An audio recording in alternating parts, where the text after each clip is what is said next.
Have you ever felt your heart race before an important moment? Maybe before a presentation, an exam, or a difficult conversation.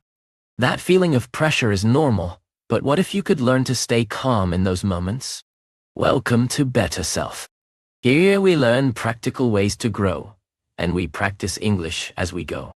In this video, you will hear clear, simple language and useful techniques to keep you cool when it matters most. Each chapter is a short lesson you can use right away. Let's begin. Chapter 1. What pressure really is. Pressure is not a mystery.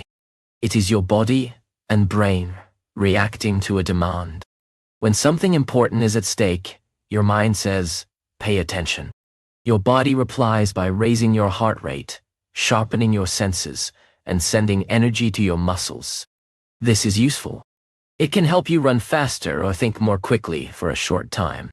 But when those reactions last too long or become too strong, they make it hard to think clearly. You freeze, you make mistakes, and you may feel exhausted after the moment passes. Think of pressure like the weather. A little rain can be fresh and helpful. A storm that goes on for days will break branches and flood streets. Your body reacts to a temporary need. The goal is not to stop the weather, but to learn how to carry an umbrella and find shelter when the storm comes. Biology gives us the tools we need. The nervous system has two main modes, one that gets us ready for action, and another that brings us back to rest. When you are under pressure, the action system turns on. It releases adrenaline, which is why your heart races. It also tightens muscles and narrows attention. This is why you may find you are focused on the wrong thing, like the fear that something will go wrong, instead of the task itself. The rest system helps you recover. It slows your heart rate, relaxes muscles, and opens your mind to a broader view. The good news is you can learn to switch between these systems.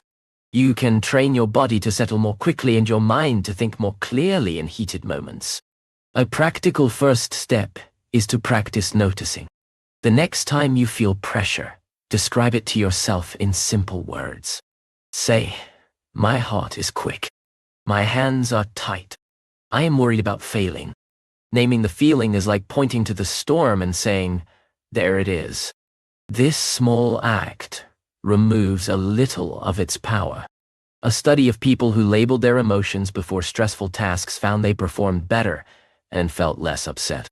Naming is a quiet skill that helps you step back from the storm and see it for what it is. Another useful idea is to separate intensity from danger. A fast heart does not always mean real danger. It often means your body is preparing. You can learn to accept the physical signs without treating them as a threat. Acceptance is not resignation. It is a way to say, I notice this. I feel it. I will act anyway. That attitude reduces the drama of the moment and helps you focus on what matters. Think of pressure as a signal rather than an enemy. It tells you that something important is happening and invites you to act. The skill of staying calm begins with this gentle change in perspective. When you stop fighting your body's response and start guiding it, you move from being driven by fear to being in control. In the next chapter, we will practice one of the simplest, most reliable ways to guide your body back to calm, breathing. Chapter 2. Breathe like a pro.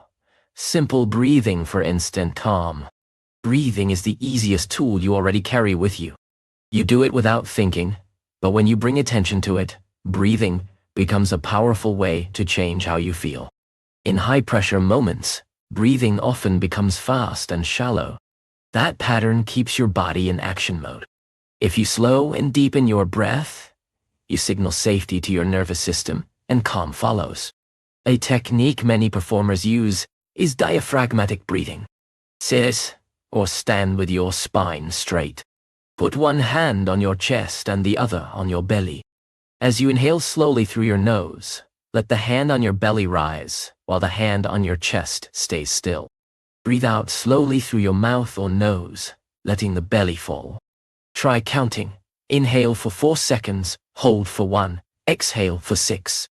The slight emphasis on a longer exhale helps the body relax. You can practice this in 5-minute breaks, before meetings, or during a stressful moment to lower your heart rate and clear your mind. There is a simple formula that I like to teach people. 4-1-6. Breathe in for 4 counts. Hold 1.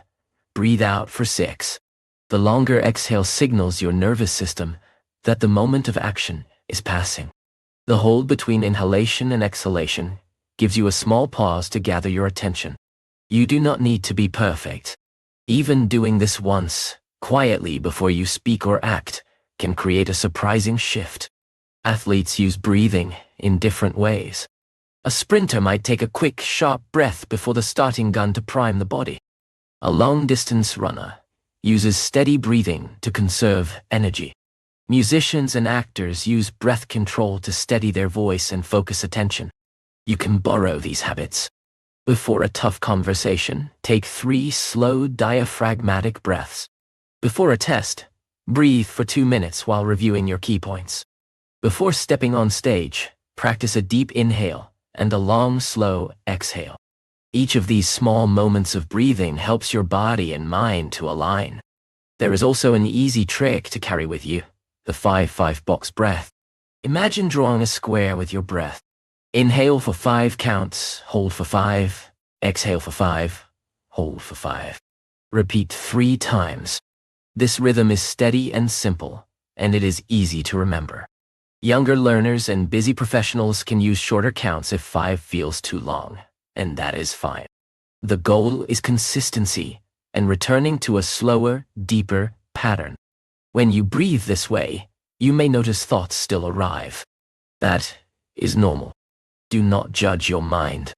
Notice the thought and then return to the breath. Breathing practice trains both body and attention. Over time, the breath will become a fast route back to balance. During quiet times, practice for 5 to 10 minutes daily. This builds a strong connection between breath and calm, so that in pressure, the tool works instantly. Finally, attach breathing to an action. For example, before you click send on an important email, breathe for 4 counts. Before you take a test, breathe before you start writing. These tiny rituals create a pause. That pause keeps you from reacting automatically and gives space for a calm choice. Like a musician tuning an instrument before a performance, your breath helps you prepare and do your best work. Chapter 3. Reframe the story. How changing one sentence changes everything. When pressure feels overwhelming, the story you tell yourself matters more than you may realize. Your inner voice might say, "I have to be perfect, or this will ruin everything." These statements turn pressure into panic. They make your nervous system react more strongly and cloud your judgment. But if you change that inner sentence, you change how you feel and act. Reframing is the skill of changing one sentence in your head to a more helpful one. Imagine you're at the edge of a stage, about to speak. Fear whispers, "If I mess up, people will judge me." You can reframe too. "I am sharing something useful, and everyone here knows I'm human." The content is similar, but the first sentence is a trap, and the second is a compass. Reframing is not about lying to yourself.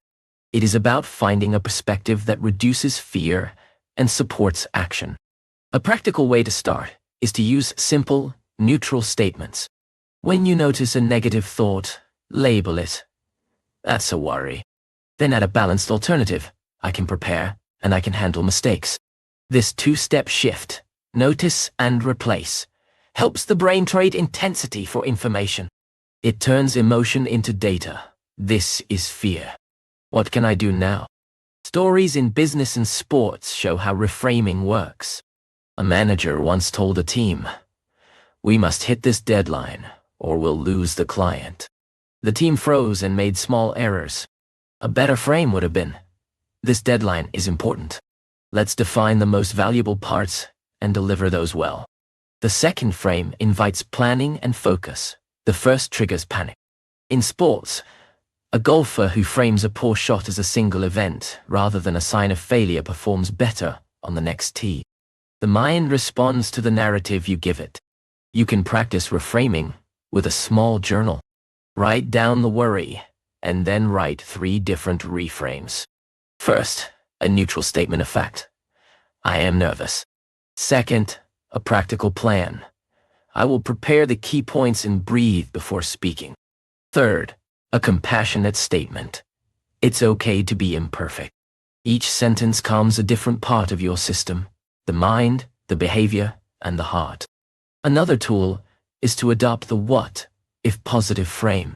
Instead of what if I fail, ask what if this goes better than I expect.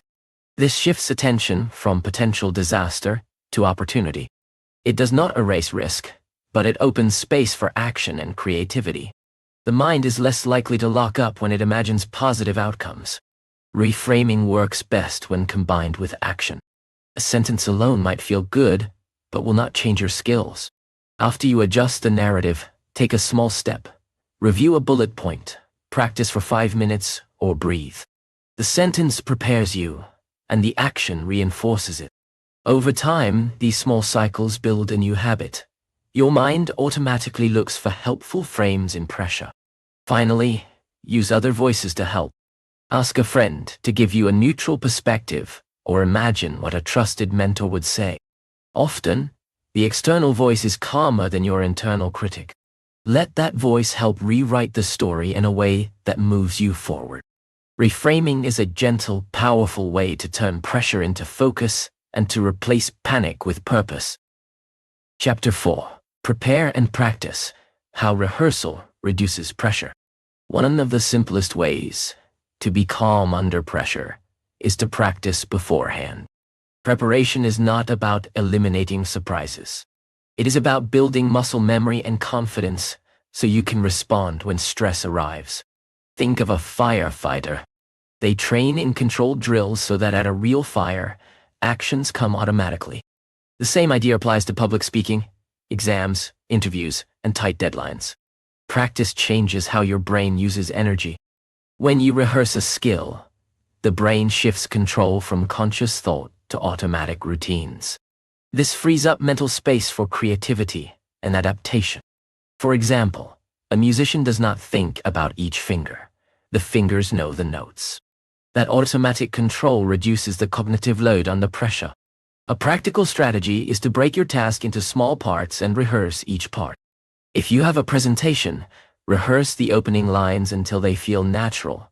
Practice the key facts you want to convey, and prepare answers to likely questions. Rehearse aloud, standing up, and if possible, in the place where you will perform. The more realistic the practice, the better the transfer to the real moment. Deliberate practice often includes making small mistakes on purpose. Intentionally throw in an error and then recover, so you learn how to respond. This sounds odd, but it trains your brain to handle errors as part of the performance rather than as the end of the world. A leader I know rehearses difficult conversations with a colleague who plays the role of the upset client. After a few rounds, the leader becomes more flexible and calm, because they have already experienced the emotional heat. Another useful approach is to simulate time pressure. If you have an exam, take time practice tests. If you are preparing for a job interview, run through common questions within the actual time limit. Time pressure creates a different kind of stress, and rehearsing under similar constraints helps your mind adapt. Over time, your physiological reaction to the ticking clock will become milder because you have seen it before. Preparation also includes mental practice. Athletes use visualization to rehearse success. Close your eyes and imagine the scene in vivid detail. Hear the sounds. Feel the stage under your feet. See the faces in the room. Imagine yourself breathing calmly, delivering your points, and responding to a question with composure. Mental rehearsal trains the brain in similar ways to physical practice. It builds familiarity and reduces novelty, which is a major source of pressure. Finally, prepare for the unexpected. Create a short list of if-then plans. If the projector fails, then I will continue with notes. If I am asked a tough question, then I will pause, breathe, and answer the main point. These simple if-then rules help you act quickly without being overwhelmed. They create a small protocol that your brain can follow automatically. Practice is not about perfection.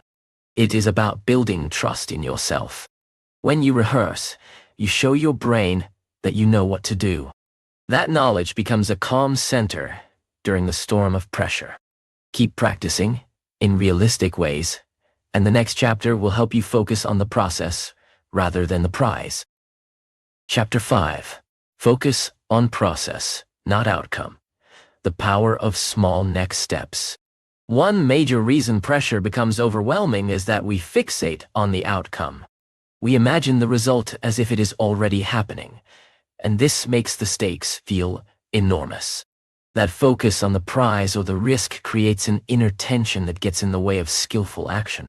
The key to calming pressure is to return attention to the process, the small next step that moves you forward. Process focus is simple in concept and powerful in practice. Instead of thinking, I must get this promotion, break that into the immediate actions. Update one section of your resume.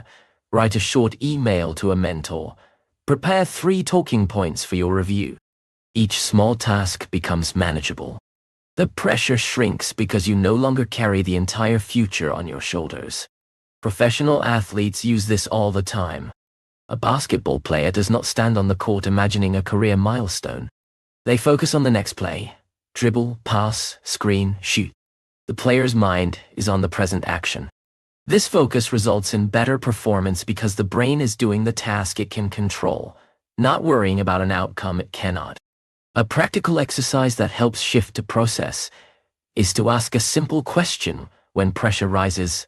What is the next small thing I can do right now? Keep the answer simple and concrete. If you are preparing a presentation, the next thing might be, open the file and write the first sentence. If you face an important conversation, the next thing might be, breathe and say the opening line. This small step reduces the power of the large, vague pressure.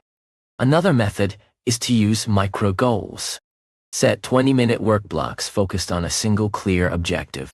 During the block, your only job is to complete that one task.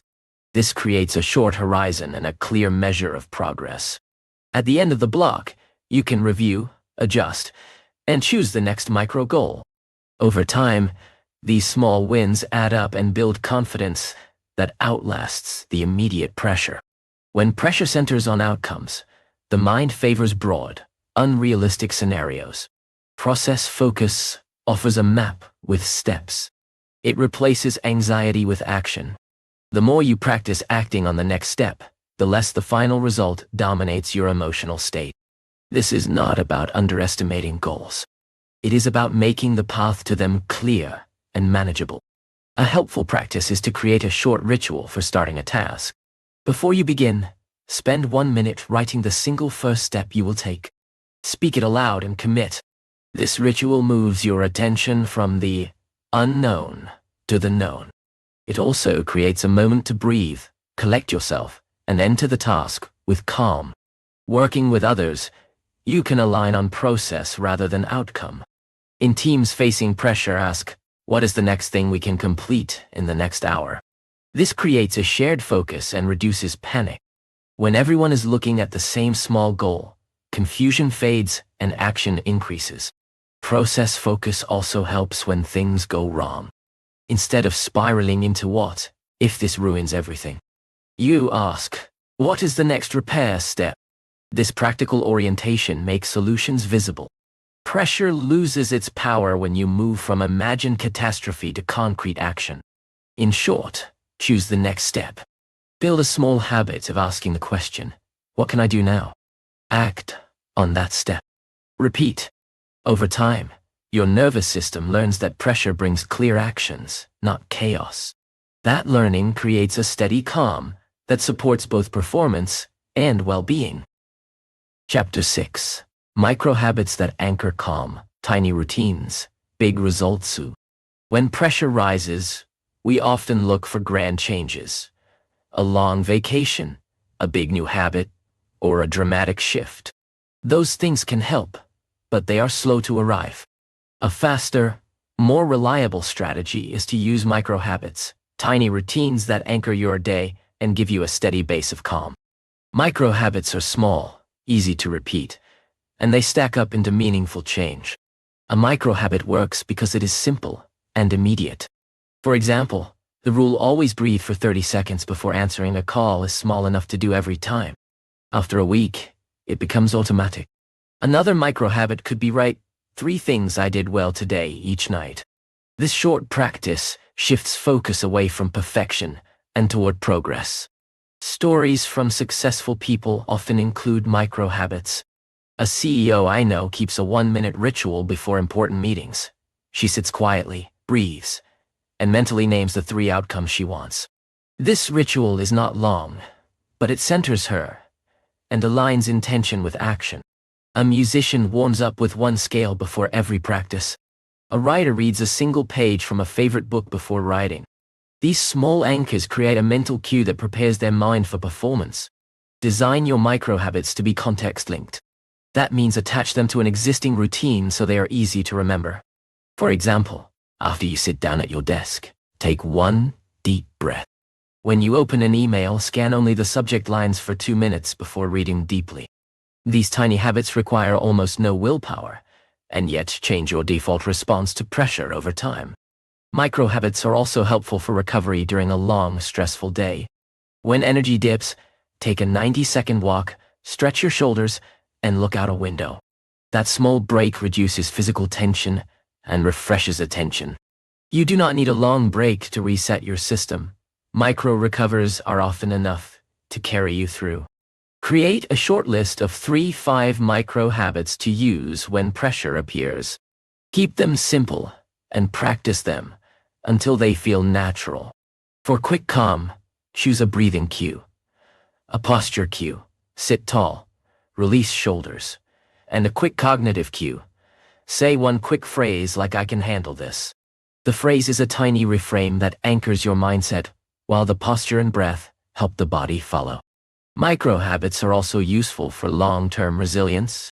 A single daily 2-minute reflection will improve your mood more than a one-time long retreat. Small, consistent actions build confidence and reduce the frequency and intensity of pressure reactions. Over months, the compound effect is real. Little rituals create a more stable inner climate. When you design micro habits, make them visible and easy. Put a sticky note on your laptop that says, "Breathe 30s," or set a gentle alarm to remind you to stand and stretch. Celebrate tiny successes. Each time you complete a micro habit, notice the small shift in your state. These tiny wins reinforce the habit and slowly change how you respond to pressure. In the next chapter, we will explore how movement and body work can help release tension and clear your mind. Micro habits often pair wonderfully with physical practices, creating a strong foundation for staying calm in challenging moments. Chapter 7. Move your body. Release tension, sharpen focus. Our bodies and minds are connected. When pressure tightens your chest and shoulders, your thinking narrows. Movement helps break that cycle. A short walk, a few stretches, or a quick set of exercises changes your physiology and clears your mind. These small actions give you back control when stress feels overwhelming. Think of your body like a car engine. When it idles too long, heat builds up. Movement lets the engine circulate fluids and cool down. Similarly, physical action moves blood and oxygen through your system and releases chemicals that reduce stress. Endorphins and other neurotransmitters shift your mood toward calm and clarity. You do not need long workouts to benefit. Even 1 minute of movement helps. A simple routine you can use anytime is a 3-part sequence. Deep breaths, shoulder rolls, and a short walk or march in place for 60 seconds. The deep breaths slow your heart, shoulder rolls release the upper body tension from sitting or gripping a pen, and the light cardio brings fresh oxygen to your brain. Many performers use movement intentionally. Actors pace before entering a scene to release nervous energy, and public speakers take a short walk right before they go on to ground themselves. In business, a quick stretch break during a long negotiation can reset your posture and help you think more clearly.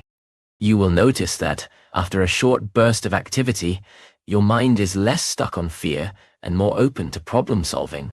If you are in a place where active movement is not possible, use isometric tension and release. Tense your hands into fists tightly for 5 seconds, then release. Tighten your shoulders to your ears, hold, and relax. This cycle of tension and release helps the muscles let go and lowers the sense of tightness that pressure creates. Another technique is progressive muscle relaxation, where you move through the body, tensing and releasing muscle groups one by one. This practice teaches you to notice tension and let it go. Movement also helps with sleep, which is a long-term buffer against pressure. Regular, moderate exercise improves sleep quality and reduces baseline anxiety. Even a daily 20-minute walk can change how reactive you are during stressful events. Make short movement a habit, so your body learns this pattern of release and recovery. There are creative ways to incorporate movement into high-pressure tasks. If you feel stuck during a problem-solving session, stand up and walk around the room while speaking your thoughts out loud. The act of moving can loosen rigid ideas and create new connections. Walking meetings are another example. Many teams solve complex issues better when they leave the conference room and walk. For people who work in tight spaces or need to stay quiet, do subtle movements, ankle circles, shoulder shrugs, or neck stretches. These small actions are enough to shift your physiology without drawing attention. Combine them with breathing for maximal effect. A story that illustrates this well: a teacher I know would feel anxious before giving a difficult lesson. She began a habit of taking a 2-minute walk around the school before each class. The movement, combined with a breathing cue, grounded her. Students later said they noticed the calm energy she brought into the room. That calm created a better learning environment and made her work easier. Movement is not a magic cure, but it is a reliable and simple tool. Use short bursts of activity to release built-up pressure, create a clearer mind, and protect your long-term resilience. In the next chapter, we will look at how to manage time and attention so pressure does not feel like it is controlling you. Chapter 8: Time and Attention. How to protect your focus when stakes are high. Pressure often arrives when time is scarce. A looming deadline, a sudden request, or a packed schedule creates the sense that there is never enough time. That feeling makes it harder to think clearly. Learning to manage time and attention is a powerful way to reduce pressure and improve performance. First, decide what matters most. When everything feels urgent, prioritize by value. Ask, which task will have the biggest impact if I do it well? Focus on that work first. This practice reduces the tyranny of small tasks that steal attention and sap energy. When you know your highest impact action, pressure becomes organized and purposeful. A practical method is the 3-task rule. At the start of your day, write down the 3 most important things you will achieve. Work on them before checking email or social media. This creates a short list that keeps your attention anchored. When pressure mounts, return to those 3 tasks and ask which next step moves one of them forward. Time blocking helps too. Schedule specific periods for focused work and protect them from interruption. During a time block, turn off notifications, close unrelated tabs, and set a simple goal for the period. Use a timer, such as the Pomodoro technique, 25 minutes of focused work followed by a 5-minute break. These short, intense periods of attention make large tasks feel manageable and reduce the sense of frantic rushing. When urgent requests arrive, use simple triage. Not every demand requires an immediate yes. Ask a few clarifying questions. What is the deadline? What outcome do you need? Can we prioritize this with another task? These questions buy you time and clear information. Saying I need 5 minutes to check my calendar is a calm, professional way to create breathing room. Another useful skill is single tasking. Multitasking is a myth for complex work because it splits attention and increases stress. Focusing on one task at a time, even for short periods, produces better results and lowers the emotional cost of pressure. When you are interrupted, Use a short ritual to return to focus. 3 deep breaths and a quick note of where you left off. Set boundaries with small, clear phrases. When colleagues or clients demand immediate attention, you can say, "I can help with that. I'm finishing something now, and we'll get to it at 3:30. This way you avoid the constant switching that creates chronic pressure.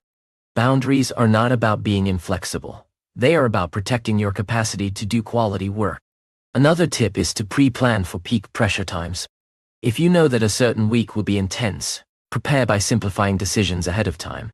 Choose simple meals, limit social plans, and set clear work priorities. Small reductions in daily friction free up attention for the tasks that matter. Finally, use attention anchors to regain focus quickly after interruptions. A short breathing exercise, a brief review of your 3 tasks, or a note on your progress helps your brain reorient. Think of your attention anchor as a home base you return to when your mind wanders. The more you use anchors, the faster you recover and the less pressure you accumulate. Time and attention are the currency of calm. When you protect them, pressure loses its force. Create simple systems that guide your choices and keep your focus on what matters. The next chapter will show how asking for support and communicating clearly can reduce pressure in social and professional situations. Chapter 9. Use people, asking for help and clear communication. Pressure often feels like a private burden, but it does not have to be. People are a resource. When you ask for help or communicate clearly, you reduce misunderstanding and distribute the load. The skill of using others wisely is not about weakness. It is about smart collaboration that creates calm and better results. Start by being clear about what you need. People want to help, but they need direction. If you are overwhelmed, instead of saying "I'm swamped," try a specific request. Can you take on the first draft of the report? I will review it by 4 p.m. This kind of clarity helps others act and frees you to focus on the pieces only you can do. There is power in naming the pressure. When you honestly say, "I'm under a tight deadline and I need a hand," you change the context. The person you speak with receives a clear signal and can respond constructively. Often, simply sharing pressure reduces its emotional weight because you create a plan and distribute responsibility. Use the team as a resource for rehearsal too. Practicing difficult conversations with a colleague or friend prepares you for the real moment. Role play, not to be perfect, but to see different ways the exchange could go. This practice builds confidence and reduces the tendency to freeze under social pressure. When you receive criticism, ask clarifying questions. For example, can you give one example of what you mean? Or, what outcome are you hoping for? These questions show you are engaged and provide actionable information, which helps you respond calmly. Defensive reactions increase pressure. Curious questions reduce it. Set boundaries kindly but firmly. If someone's demand is unrealistic, say, "I want to do this well. If we need it by tomorrow, we will need to drop X and Y." This statement is calm and solution-focused. It transforms a vague complaint into a concrete negotiation about priorities. Build a support network that understands your rhythm. Friends, mentors, and peers who know your work can provide quick reality checks. A mentor might say, "Your feelings are normal. Here is a simple way to handle it." A friend might help you reframe the moment. These external voices are often calmer than your internal critic and can help you find perspective. Communication in pressure situations should be simple and brief. Use short sentences and clear requests. When emotions run high, complexity adds confusion. A short message like, "I'm on it. I will finish this part by 2:30, keeps everyone aligned and reduces the number of follow-ups that create stress. Finally, practice gratitude and reciprocity. When someone helps you, thank them and offer to return the favor. This builds a culture where asking for help becomes normal and not a sign of weakness. A workplace with mutual support reduces chronic pressure for everyone. People are not just a safety net, they are a force multiplier. When you use clear communication, specific requests, and mutual support, pressure becomes a shared problem rather than a solitary crisis. In the next chapter, we will focus on long-term resilience, sleep, habits, and mindset that reduce how often pressure gets to you in the first place. Short-term tools are essential, but long-term habits change your baseline. When your daily life supports resilience, pressure will not knock you down as easily. Resilience is not about being invincible. It is about recovery speed and the ability to learn from stressful moments. The good news is that many habits are simple and effective. Start with sleep. Good sleep is the foundation of emotional regulation. Lack of sleep increases reactivity and narrows thinking. Aim for consistent sleep times and a wind-down routine. Turn off screens an hour before bed, dim the lights, and do a calming activity like reading or gentle stretching. When you sleep well, your brain handles pressure with more ease. Nutrition and movement matter too. Balanced meals and regular moderate exercise keep energy steady. Avoid large amounts of caffeine late in the day, which can heighten baseline anxiety. Small daily movements, as we discussed in Chapter 7, build physical resilience that transfers to mental calm. Practice reflection.